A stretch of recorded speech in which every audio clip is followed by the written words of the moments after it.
za ka yi addu'a kar ka zo ka durƙusa kawai ka ce Allah a bani kaza. A'a, wa qaddimu li anfusikum, ka gabatar da wani abu.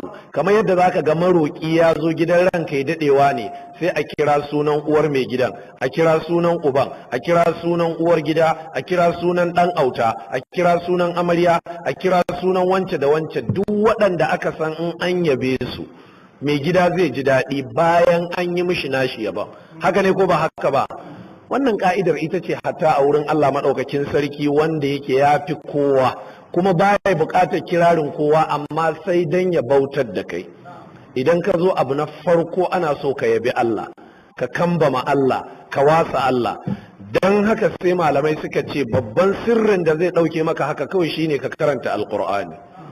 Idan ka zo kana da addu'a, kar ka je garin kame ka je kuma ka lalubo abin da ya fi ƙarfinka.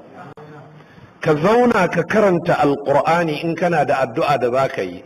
To kamar yadda ranka ya daɗewa ne da yallaɓaiwa ne yake ji da amarya da uwar gida da babban ɗa da ɗan auta, to shi kuma duk gaba ɗaya ƙaunar Allah ta gama tattaruwa a cikin manzon Allah sallallahu alaihi wa sallam.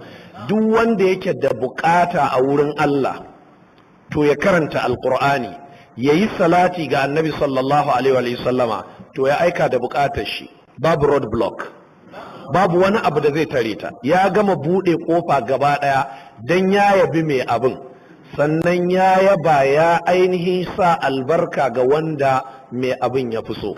Shine manzon Allah